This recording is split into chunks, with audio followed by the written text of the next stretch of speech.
Hey guys, this week's video is dedicated to our brothers and sisters in the Holy Land who are under constant attack day and night. And many people ask, what can we do? We're all the way over here. How can we help? The Lubavitcher Rebbe always said when it came to these conflicts, and throughout our history we've had quite a few, that while there's a physical battle being fought, there are spiritual mitzvot that we can do that have a real impact on what is going on. The Hebrew word for ammunition is neshek, which is also the acronym for Ner Shabbat Kodesh, lighting Shabbat candles. For women and girls tonight, candle lighting is 808. Lighting a Shabbat candle in their merit of our brothers and sisters has an impact. For boys and guys, putting on tefillin.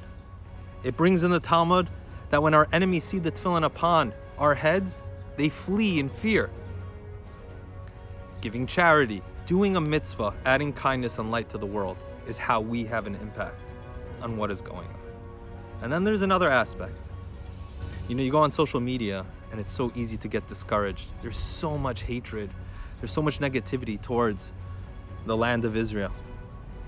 And you feel like you don't want to say anything. You don't want the backlash. And it feels overwhelming how much negativity there is. This week's Torah portion teaches us a powerful, timely lesson. In this week's Torah portion, Parshat Bamidbar, we begin the fourth book of the Torah. Bamidbar means in the desert. And we read this right before Shavuot, when we received the Torah, which was in the desert.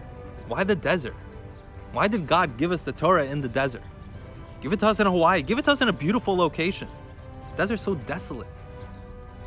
And the explanation is that this is exactly the message. A desert is desolate. There's no ego. There's no personality. No distractions. It's only about us and God. When God gave us the Torah, He wanted us to be humble, to be open, to accept, to learn. Not to be in a place where we'd be distracted with other things, but in a place where we can be open to acceptance. And that's why He gave it on Mount Sinai, the smallest of mountains, the humble mountain.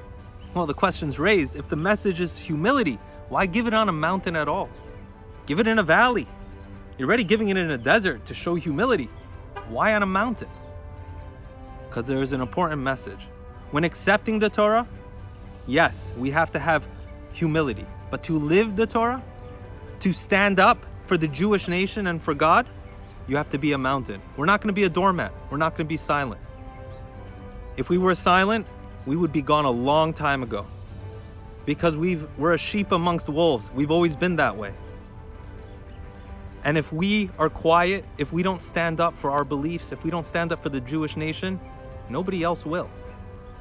And therefore the Torah is telling us, God is telling us, yes, be humble, have humility, be open to acceptance, and accept the Torah without your own ego involved. But when it comes to standing up for the right and truth, for God, for the Torah and the Jewish nation, stand tall as a mountain. Am Yisrael Chai. Shabbat Shalom.